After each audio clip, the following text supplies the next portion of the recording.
2022년 5월 3일 한국뉴스입니다. 6월 1일 실시될 지방선거 중 서울과 인천 유권자를 대상으로 실시한 지방선거 광역단체장 여론조사에서 서울은 국민의힘이 앞섰고 인천은 국민의힘이 유종복 후보가 현재 인천시장인 박남춘 더불어민주당 후보의 오차범위 내에서 앞서고 있다.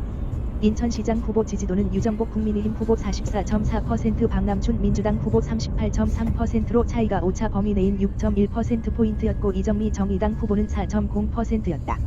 2018년에 이어 리턴 매치로 치러지는 이번 선거에서 두 후보는 20대와 30대에서 접전을 벌이고 있다. 40대에서는 박 후보, 50대 이상에서는 유 후보가 앞서고 있다. 새 정부 출범 후 편성될 추가 경정 예산 규모가 30조 원 이상으로 예상되는 가운데 추경의 주된 목적인 소상공인 지원은 불가피하지만 고물가 고금리에 따른 한국 경제의 부담이 더욱 가중될 수 있다는 우려도 뒤따른다. 새 정부 인사들도 코로나19로 피해를 입은 소상공인에 대한 온전한 손실보상이라는 윤석열 대통령 당선인의 1호 공약과 현실적 부담 사이에서 진땀을 빼는 기류다. 윤 당선인은 대선 후보 시절 대통령이 된다면 기존 정부안과는 별개로 즉시 피해 업체별로 600만 원을 추가해 최대 1천만 원을 지원하겠다고 공언했다. 공약집에는 이와 관련해 50조 원 이상의 재정자금을 확보해 정당하고 온전한 손실보상이 이루어지도록 하겠다는 내용이 적시됐다. 그러나 최근 대통령직 인수위원회가 소상공인 소기업 551만 개사의 2019년 대비 지난 2년 동안 입은 손실을 54조 원으로 파악하고 피해 정도에 따른 차등 지원 방안을 내놓자 일괄 지원 공약을 파기한 것이라는 논란이 뒤따랐다. 아울러 인수위가 여태까지 7차례에 걸쳐 지원된 재난지원금 총액이 31조 6천억 원 규모라는 점도 언급함으로써 새 정부의 손실보상 지원액은 22조 원 규모에 그칠 것이라는 분석도 나왔다. 성남FC 후원금 의혹 사건을 보안 수사 중인 경찰이 착수한 지 3개월 만에 첫 압수수색에 나서며 늦장 수사 논란이 일고 있다. 정치권을 중심으로 더불어민주당 이재명 상임고문을 겨냥한 수사라는 비판이 쏟아졌는데 경찰은 수사 결과를 놓고도 난처한 상황에 놓였다. 3일 경찰에 따르면 경기 분당경찰서는 전날 수사관 22명을 투입해 성남시청 정책기획과와 도시계획과 등 5개 과를 압수수색했다. 경찰의 이번 압수수색은 성남FC 사건과 관련한 첫 강제 수사다. 경찰은 올해 2월 검찰로부터 보안수사 요구를 받고 수사를 이어왔다. 그러나 경찰의 첫 압수수색이 보안수사 3개월 만에 이루어지자 일각에선 늦은 감이 있다는 지적이 나온다. 경찰은 지난해 9월 이재명 대선 후보와 기업들 사이에 현안 처리 대가로 광고비를 후원한다는 공통의 인식과 양해가 있다고 볼 수 있는 충분한 증거가 없다며 사건을 불송치 결정했다. 이 과정에서 강제 수사는 없었고 관련 기관으로부터 자료를 이미 제출받는 방식으로 수사한 것으로 알려졌다. 이번 보안 수사를 통해 혐의를 발견하고 검찰에 송치할 경우 경찰은 기존의 수사가 부족했다고 스스로 인정하는 셈이 된다. 이와 관련해 경찰은 수사 결과를 예측해선 안 되며 절차에 따라 진행하고 있다고 밝혔다. 한편 성남FC 후원금 특혜 의혹은 이재명 상임고문이 성남FC 구단주이던 2015년 성남시장 재직 당시 두산, 네이버 등 성남시 기업들로부터 구단 후원금과 광고비 명목으로 160억여 원을 내도록 했다는 의혹이다. 바른미래당은 이재명 민주당 상임고문이 후원금을 받는 대가로 기업들로부터 부정한 청탁을 받고 현안을 처리해줬다며 2018년 6월 이재명 민주당 상임고문을 뇌물 혐의로 고발했다. 검찰이 조국 전 법무부 장관 부부의 자녀 입시 비리 사건 재판부에 제기한 기피 신청이 2차례 기각되자 재항고하지 않기로 했다. 조 전 장관의 자녀 입시 비리 재판은 기존 재판부가 계속 진행할 예정이다. 이일 법조계에 따르면 검찰은 서울중앙지법 형사부에 낸 기피 신청 항고가 기각된 것에 대해 재항고하지 않을 방침이라고 한다. 이에 따라 조 전 장관의 재판은 기존 재판부가 계속 진행한다.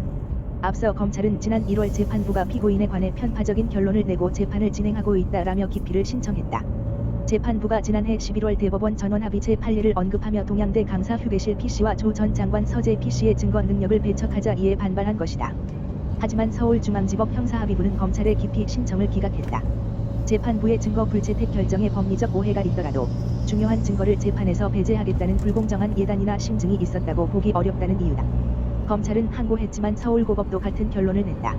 4월 소비자 물가 상승률이 2008년 금융위기 이후 최고 수준인 4%대 후반으로 치솟은 가운데 홍남기 부총리 겸 기획재정부 장관은 3일 당분간 물가 상승 압력이 지속될 것으로 예상된다고 밝혔다.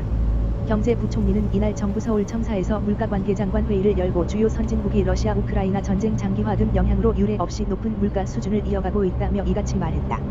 경제부총리는 방금 전 발표된 4월 소비자 물가 상승률은 전년 동월 대비 4.8%로 2008년 10월 이후 최고치를 기록했다는 사실을 무겁게 받아들인다고 말했다.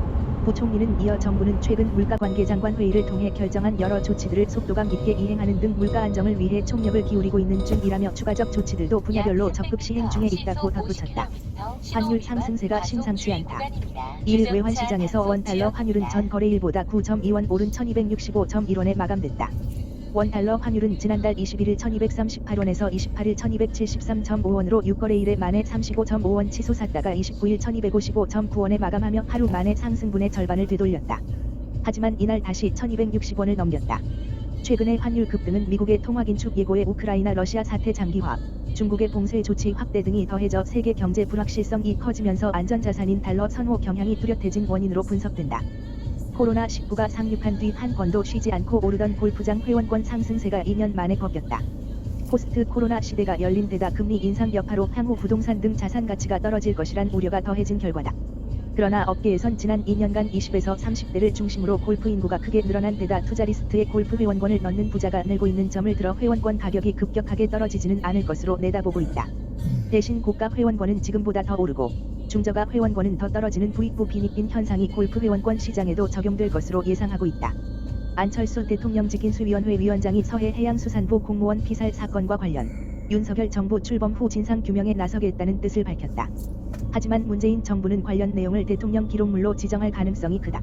이에 따라 서해 공무원 피살 사건 진상규명이 제2의 NLL 서해 북방 한계선 대화록 사건으로 비화될 수 있다는 관측이 나온다. 안철수 위원장은 지난 2일 피살 공무원의 유족과 면담한 뒤 그 지역의 해류를 누구보다 잘 알고 있고 구명조끼를 입고는 일정 시간 이상 생존할 수 없다는 것을 잘 알고 있는 해수부 공무원이 헤엄쳐 월북을 시도했다는 것 자체가 어불성설이라며 문재인 정부가 내린 결론을 부인했다. 안철수 위원장은 그러면서 새 정부가 출범하는 즉시 정보 공개 결정에 대한 청와대의 항소를 철회하도록 요청하겠다며 이미 당선인께서도 후보 시절에 철저한 진상규명을 약속하신 만큼 새 정부가 들어서면 실체적 진실규명에 적극적으로 나설 것이라고 윤석열 정부 출범 후 관련 정보 공개를 예고했다. 안 위원장이 말한 대로 윤 당선인은 사건 전말을 공개하겠다는 뜻을 이미 밝혔다. 최강욱 더불어민주당 의원이 남성 동료 의원에게 성희롱성 발언을 했다는 의혹이 2일 제기됐다.